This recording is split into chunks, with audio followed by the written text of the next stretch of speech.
In today's episode, Teresa and I talk about the Netflix documentary Live to 100 Secrets of the Blue Zones with Dan Buettner, executive producer Angus Vaughan.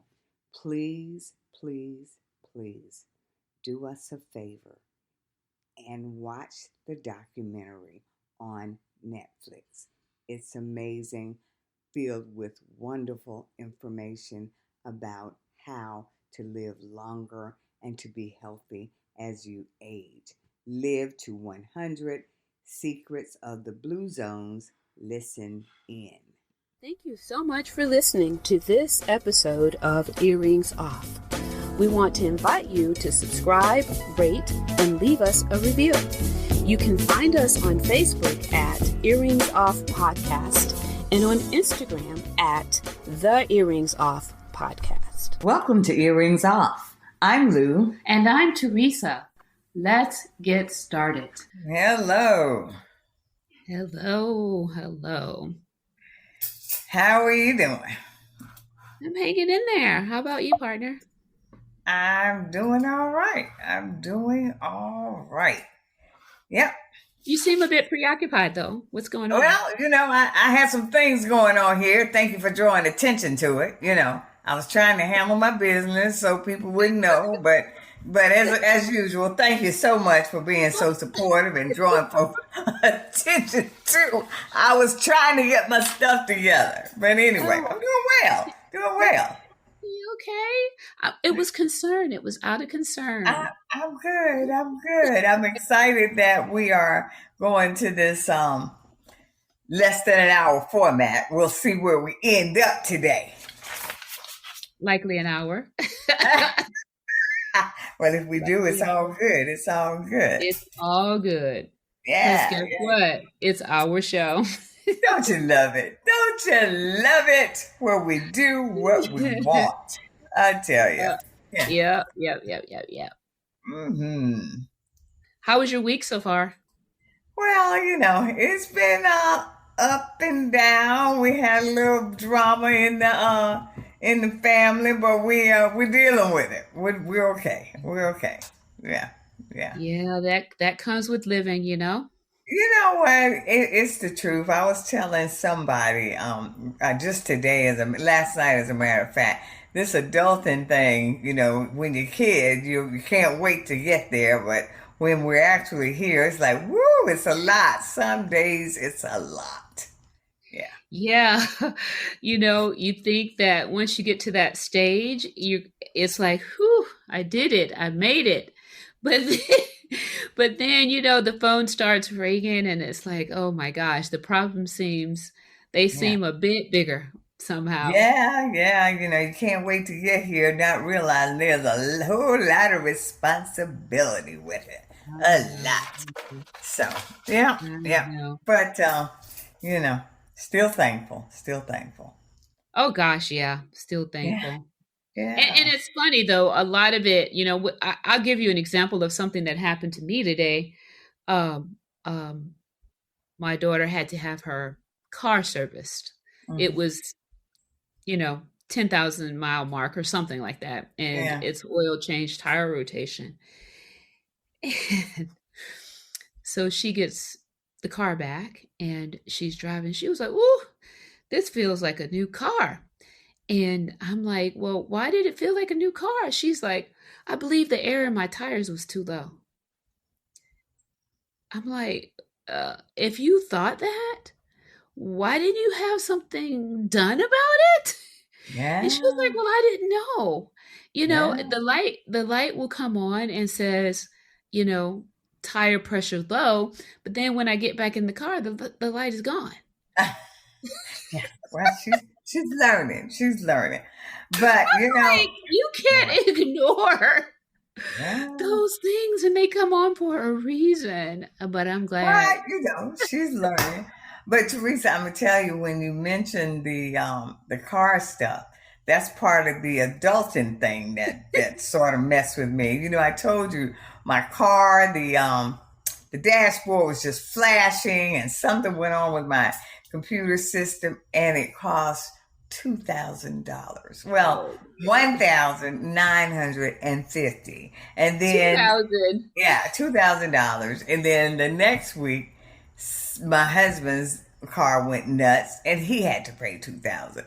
And I was like, whoa. And then I just read in the paper this week that there is such, because they have been pushing, the society has been pushing, of course, 4-year degrees and advanced degrees, that they don't have enough mechanics. There's such a shortage.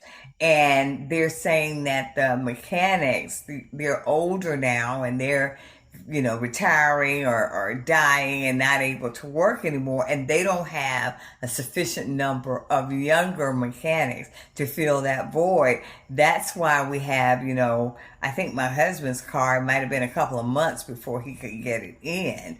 And you can't get your car in. And then when you get it in, just the labor costs are astronomical because they don't have enough people. They can't get the parts in. So, that made me think about that. I was like, oh my goodness. They were saying, if you plan on keeping your car, you better make that a priority to make sure it's well maintained, because they simply don't have people to fix them like they used to in years past. So my car is very old. And yeah, I know. I'm a witness to that one. Yeah. I had car trouble too last week, but we have a mechanic who's very good, but he's also aging. And I will have no choice but to get a new car once he retires, because no one will be able to care for it in the manner that he does and for the price that he does it. Yeah. See, and that's what they were talking about. And he did the same thing. He has a son. He didn't want his son in the garage. So he wanted his son to get an education and his father was a mechanic. He's a mechanic, but he didn't want his son. Well, that's what this article was talking about.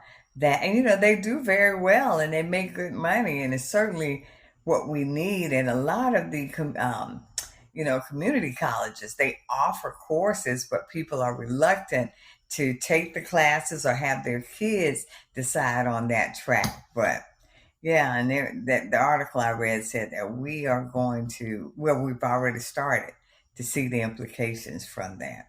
And because when I got that big bill, I was like, whoa, okay. Better than a car payment, but still. Yeah, but the thing about that, Lou, is that's a good living. Being a mechanic is not a bad living. No, it's a good living. Yeah. So, yeah. That's unfortunate. But yeah. All righty then. You ready to jump into some conversation about longevity? Yeah. We're talking about longevity in cars, but now we're going to segue into something else, Teresa, along the same lines, but you take it away. Yeah, we're talking about living a longer duration. Yeah. Hopefully without illness, right? So to me, like, I would love it if I could live to 100 plus and be very well and mobile, and I just go to sleep one day and I don't wake up, right? I don't want to. Everybody wants that. Everybody wants that. Do they really? I don't ever talk to anybody about it. Who wouldn't want that?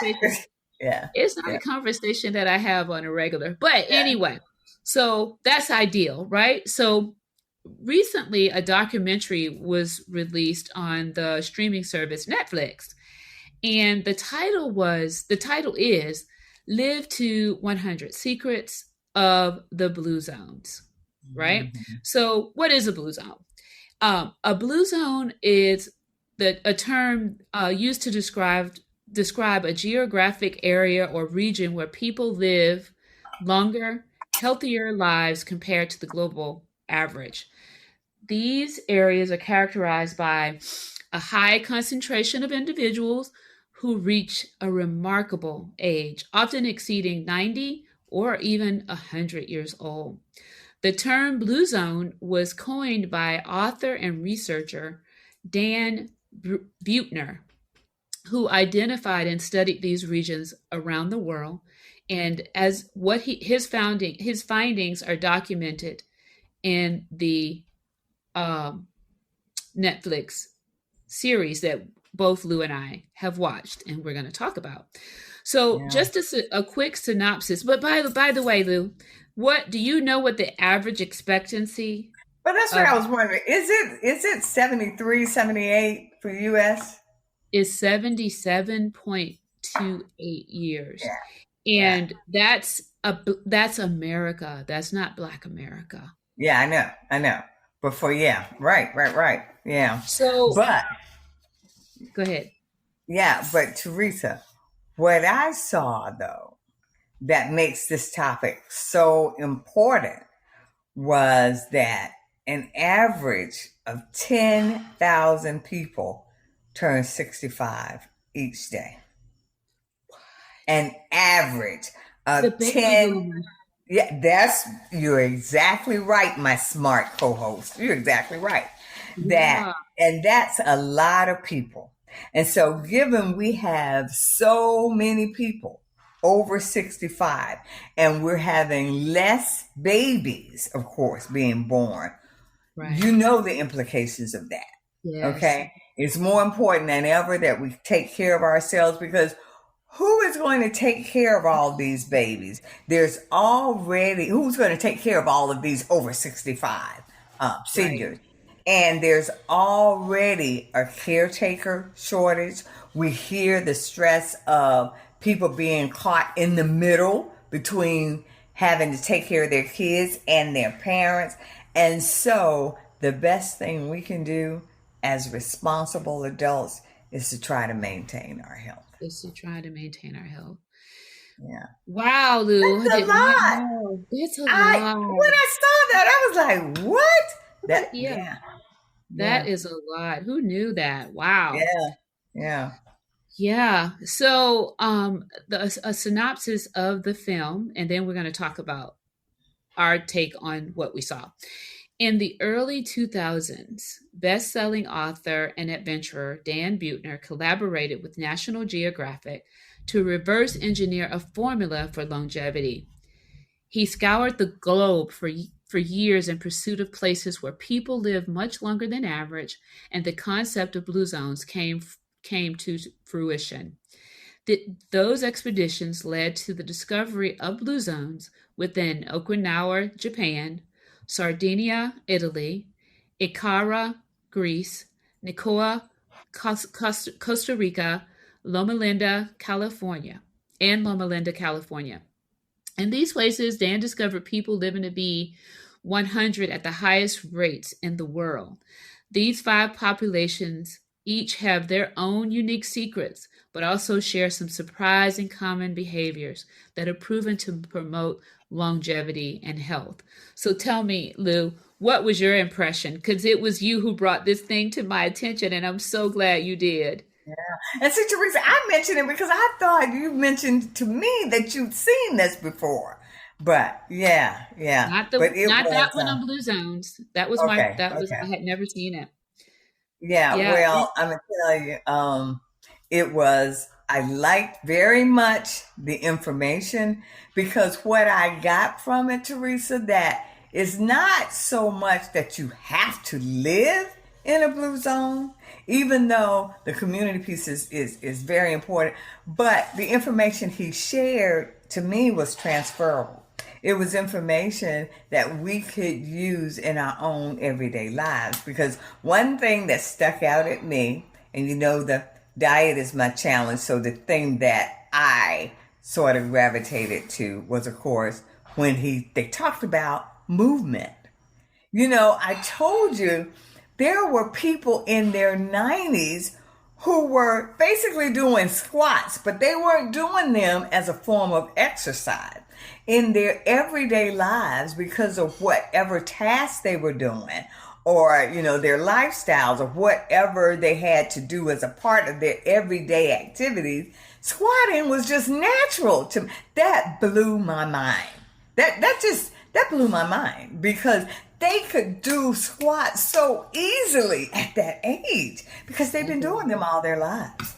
They've been doing them all their lives. So the thing that got me was just what you said, not just the squats, but just the physical activity involved in their day-to-day lives. Right, so they would get up, they cooked their own food, they grew their own food, they would harvest it themselves. I didn't see any cars. Did you see cars? Right. No. I didn't see any cars.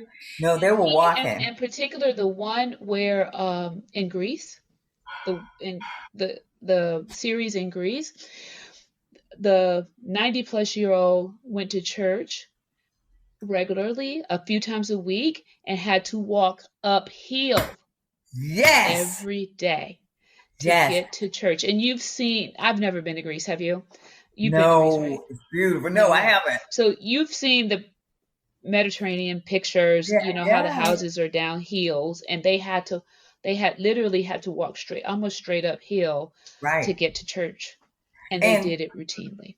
Well, and Teresa, that convicted me because, I have been talking to you about, I want to make sure my next house, whenever we're thinking about downsizing, that I get something on one level.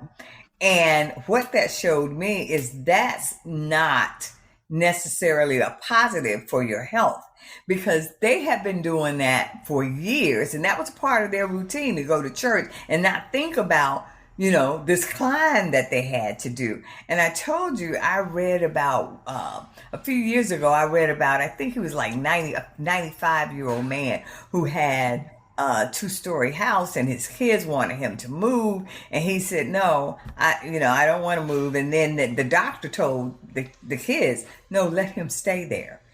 Right. Going up and down those stairs. He's used to it. He's been in that house, and that's a workout for him. He needs to keep doing it.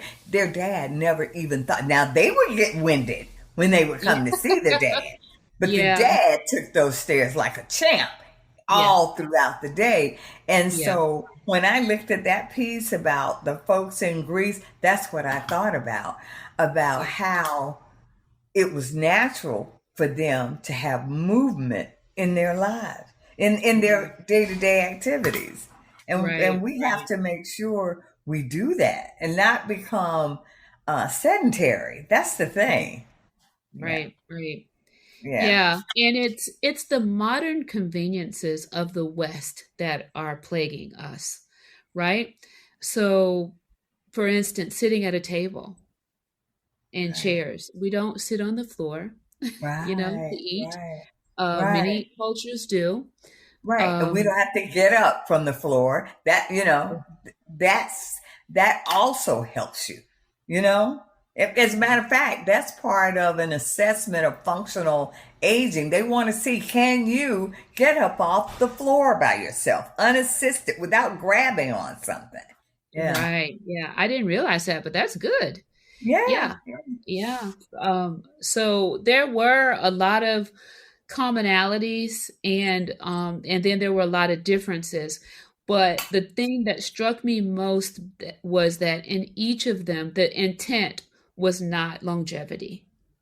The intent was just that they were living, right? And that's something that struck me. And the other thing that struck me was community, the sense of community. And every one of those different parts of the country that had these blue zones, there was a sense of community. They had extended family around them at all times. There were ceremonies. There were reasons. They just got together just because, and they would laugh and they would play, they would dance and they would sing, and it was just an amazing sense of community. And that's something that we could learn from. Mm-hmm. Well, and you and I have talked about, particularly since the pandemic, how detrimental loneliness has been. And we keep hearing about how critical it is as folks age that they not become isolated. Right. That people stay engaged in relationships where they are talking and seeing one another. That's very important. And that's what that documentary showed. The importance The of that. I don't want us I don't want to gloss over that part that you mentioned about the loneliness. It's literally an epidemic in the US. More likely the world. I mean, except for Yeah. these places, right, that we're talking about with the blue zones. But Right. loneliness is an epidemic, Right. according Right. to our Surgeon General.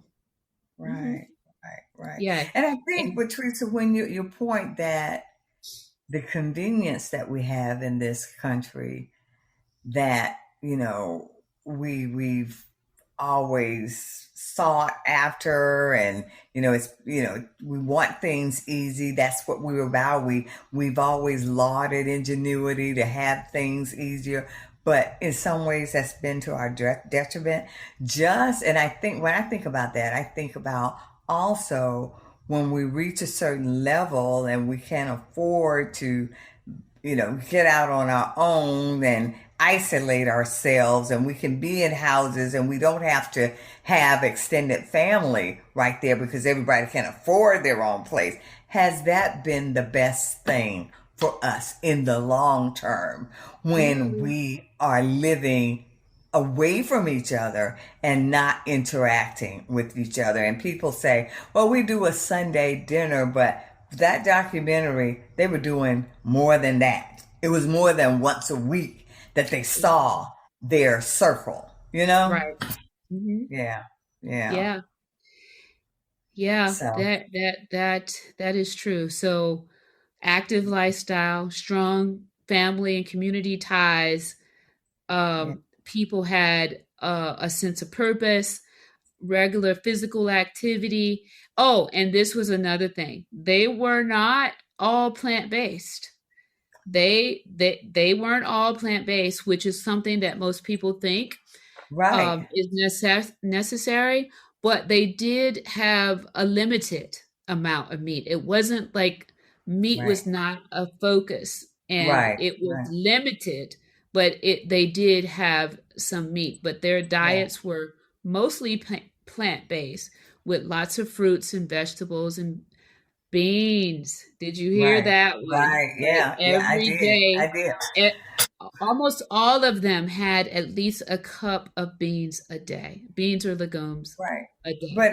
But it's like we said earlier, Teresa, that wasn't them making longevity their goal. That was their lifestyle. Wow, That's that was who they were. And I thought about that because I read about this lady who was like 96 recently in the US. She swims every day. And mm, so every day, every morning, she gets up, she goes to swim. And the interviewer asked her, well, what do you do on days when you don't feel like swimming? And she was like, what? That's not a thought. When I wake up, I go swim. It's yeah, That's who she is. And yeah, so there's no decision to be made. And that's what I saw. That's what the similarities were there in that documentary, in that it was almost like there wasn't thinking or planning involved in it. That was the substance of their day, to right, eat well and to move and to be in fellowship with each other. That's what I saw. right. And nobody. I'm going back to the story about the that you shared about the gentleman who had the stairs in his house. Right, right, Drawing a comparison between him and the gentleman on one of the episodes, a gentleman 90 years old on a horse. Nobody cringed or thought twice about seeing him, right, right, ride that horse. That was like right, second nature. It was like something that he did. It right. was just, it Well, wasn't, nobody thought, oh, you're 90, you're going to hurt yourself. you're so right. That's Yeah. right. And Yeah. Teresa, one of the things that I saw, the lady who was almost 100 threading a needle. And I did a Oh, blog recently, I mean, a while ago, about my eyes aging and how it was such a struggle for me to thread a needle. And something my mom, that used to be my job when I was a little girl. I did that for her for years. And yeah. now it took me, I told you, I worked up a sweat trying to thread this needle. And here this woman is 90 something. She got the needle and it wasn't, it didn't have a big hole in it. And she threaded it, So her vision still was good. So, yeah. So, it's just a wonderful documentary.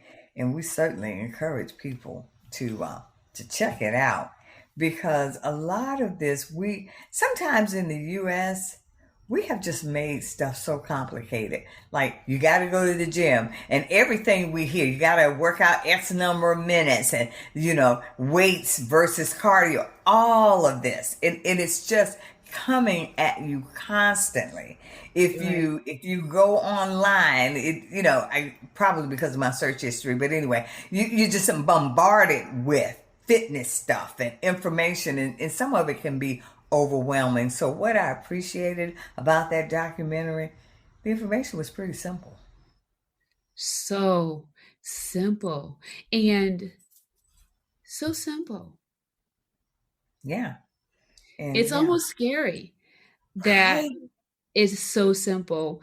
And I was wondering, have you incorporated any changes in your lifestyle since seeing it? Since seeing that, well, I'm still sort of in the honeymoon phase from that cleanse, so I'm still incorporating those, but I haven't actively done anything, but remember I told you that made me start thinking about that downsizing one level housing that I was so wanting to do. Now that I saw that, I was thinking, I don't think that's the way I'm going to go. I think I'd better try to be more like that elderly gentleman who forced himself to go up and down the stairs because his kids had a problem with that. And that's because you don't do it. This man did it. He's been doing it for years. And so that's something that really struck out at me because, Teresa, I've been on a bent about that. Well, as I'm getting older, I don't want to do that. And and particularly when you think about the number of people that are aging every day, there's a caretaker shortage. The best thing we can do is figure out how can we keep our bodies strong so that we can fare well and stay active. So that's the piece that I have thought about. What about with you? I've been sitting on the floor. You have been? I've been sitting on the floor. You've been sitting on the floor. If I'm going to watch TV, I'm going to sit on the floor. I'm sitting on the floor to read a book. I'm trying not to be comfortable in those positions any longer. Like, I've been researching a table, one of those short tables so that I can sit on the floor to eat. I'm going to get one of those tables and give it a try. I mean, it can be an option. It doesn't have to be my everyday. Well, I would tell you. But I want to be able to, sit on the floor. And then there are, once I started, like you said about how you're bombarded with certain ads once you start doing a particular search, same. I've been searching about mobility and ways to incorporate things to our Western lifestyle to keep us mobile. I think you're fine because you do yoga several times a week. And if I were still doing yoga that often, I probably wouldn't be so concerned, but I'm not doing that. Right. And so I need to get on the floor, and I need to get up, and I need to, change the way that I sit. I do still stretch and all of that after I work out, so I do that, but I wasn't spending much time on the floor. So I've been spending time on the floor, getting up, getting down. But the other day, I have to tell you a funny story. I was sitting on the floor, and I had my computer down in front of me, and the TV was on something. I wasn't even watching it, right? But it went to something that was annoying me. And Robert walked into the room and I was like, "Hey, Robert, come here." And he goes, "What?" I look up at him and I say, "Can you hand me the remote?" Yeah, yeah, I didn't want to get up. yeah, yeah. Because it's tough, especially after you've sat in a position for a Right, long time. right. It's a struggle to get up, Yeah, right? And yeah, so yeah. I would have had to move my laptop off my lap and all this other stuff. He was so annoyed with me. It was so Yeah. funny. But Well, I'm gonna but tell that's one of the things. And you know, I am getting back to having beans more often, like since I saw that. I was that's what we got for reminded I dinner love tonight. beans. Yeah, Yeah, yeah, I love beans. And so it's like you hear conflicting stories about what's good for you and what's not good for you. So I'm going to just try to find a balance because, the lectins in beans is one of the things that they tell you if you have yeah, trouble with inflammation yeah, yeah, to be cautious about. But I do have a Instant Pot, and they say that the lectins are lessened when you cook the beans in the Instant Pot. So I use that to prepare my beans. Plus, you don't have to soak them when you use the Instant Pot, but I do soak them and then I still cook them on that high pressure, and yeah. um, hopefully I don't have to deal with the whole lectin issue causing me a problem. But then I'm not going to overdo it by doing it every day. I'm doing it Right, in right, moderation. right. Hmm. Well, I tell you what struck me though. I still see that 97-year-old gentleman getting up and down from that squat position. That is a powerful visual to see. And he could just get up and down like that, All did it. with no support. They all did it. They Yeah, all could do it. yeah. And They Teresa, were I tell you, very. what struck me too. I don't know if I shared this with you, but I come from a large extended family, Mhm. and everybody in my extended family, they lived on like farms in South Carolina.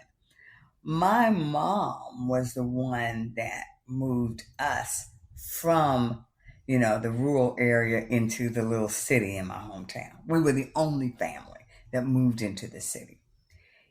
And I thought about this years ago, but in comparison to my cousins who lived on the farm, my group has had more health problems. And my mom was like the youngest sister to die. Oh my Lou. And I thought about that because they always stayed active and they always were outside. They always were working. They ate from the land more than we did. We had a garden, but everything they pretty much ate came from what they grew Group. and had. And Mm. that struck me when I looked at that because that's Mm. a little case study in my own family Right. that I Right. observed. Yeah. Right. Right. Hmm. Yeah. Yeah. Yeah. So That is something. Yeah, that is yeah, something. yeah. Yeah. So it's a great documentary. So again, we encourage people to tune into that. Yeah. And you can share your Before thoughts on it. before we end, I want to just recap some of the things um that folks can do now. Like Okay. they heard us talk about just recently sit on the floor, crisscross applesauce, sit on the floor 10 to 15 minutes at a time, Hmm. just get down, get back up, and do it on a daily until you get used to it, you know? And Um, that's the key because when you first start, it is uncomfortable. is very And uncomfortable. it's not a pleasant sit, but Right. it's just a matter of staying committed to it and incrementally moving that number up. Because as we age, some of this is just not going to be the easiest stuff to sort of change our way of doing things and being. But it's like we always say, when you know better, you do better. We're going to have to try to make some changes. Yeah. Right. And so the other thing is the diet. You need to make sure that you incorporate fruits, seasonal vegetables and fruits, grains, whole grains, beans, and legumes. And you limit the processed foods and the sugar and eat more plant-based than meat. There's no reason why you can't have meat. Make it quality. That's what I was about to say. That's the thing. Make it a lot less than what we're accustomed to having on the regular right now. And in that one in Okinawa, you might have did you do a blog on with that term harabachi gu? What is it? It's a Japanese oh yeah, I did. You got a good memory. That means you eat not until you're full. You right. don't. That was something that was powerful. True, Teresa. Yes. That's what I need to seep into my spirit. Lord, please help me. Yeah, that's the piece. To not eat until you're full. They eat at like 80% or something 80%. Like that. And that's in their that's in their community, their culture, that you don't eat until you are full. Yeah. So moderate your caloric intake, right? And because of being in the West, and because of all of our modern conveniences, we don't get outside and tend to farms and animals and things of that nature. So we do have to incorporate and be intentional with our physical activity. So but also, Teresa, the piece about the eating, we have to move beyond. For so long, because of where we come from and our history as a people, and we were given the scraps, and we couldn't get the better food, and we got what other people didn't want. Now it's like, well, I ate what I want. That's a sign of affluence, to be able to eat what I want and have an abundance. But it's not about that. It's not about that. We have got to start thinking differently about, no, we got to move beyond that. That happened. It's a reality, but we're talking about our health. So it requires a mind shift, if you will. Right. It does. We need to focus on strong social connections. That piece. We got it. Yeah. Mm-hmm. And the people in the Blue Zone, they had a sense of purpose. They had a strong sense of purpose in their life. They maintained, active lifestyles. They continued working or pursuing hobbies, and they had clear goals and roles within their community. So we have to get to that sense of purpose. And because of that, they had less stress, right? So if you can develop that sense of purpose, then automatically stress reduction is going to follow. So that we need to be intentional about reducing our stress, and we can do that with meditation, with prayer, and just simply taking a time to relax and unwind. I did say active lifestyle already. And so those are some things that we can do right now to help ourselves us in the West. Although Loma Linda, California is a Western area. And the main thing, that group of folks, they literally, they played pickleball. They were very physically active as well. They grew a lot of their vegetables, and they are primarily plant-based. They don't eat meat at all. I think that group of folks did not. But Teresa, I think they also, another point I got from that was, like, we just did this cleanse, as a group, and we talked about branching out for Earrings Off next year and encouraging people to join us, because one particular group in that documentary talked about, I can't remember if it was on specific days, where they fast from certain foods as a community.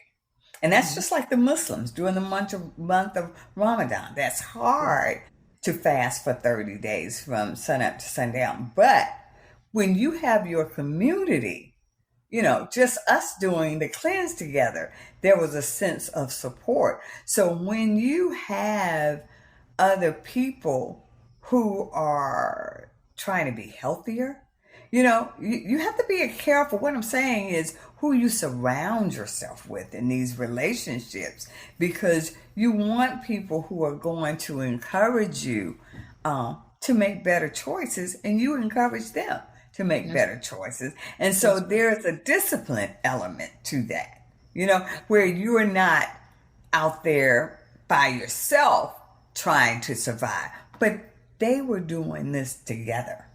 Right. And that's powerful when you can do that. That's right. Yeah. That's right. Yeah. So, again, check it out. Just a lot of great information about longevity and how we can just live better. Teresa, you want to take it away about the mantra? No, I'm going to leave that one to you. Okay. So, of course, our mantra is what we say to ourselves to make sure that we have good messages seeping into our spirit.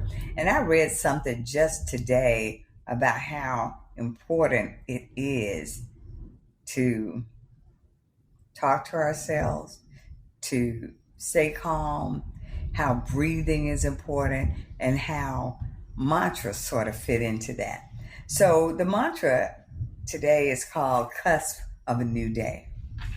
Here we sit, less than 4 hours away from a new day. What joy did today bring? Was there pain?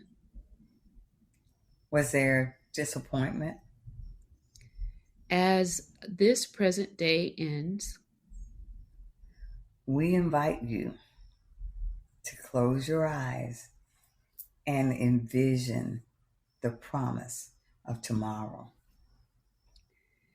May peaceful rest find you. May your slumber allow your body to reset, to properly fuel you for the demands of tomorrow.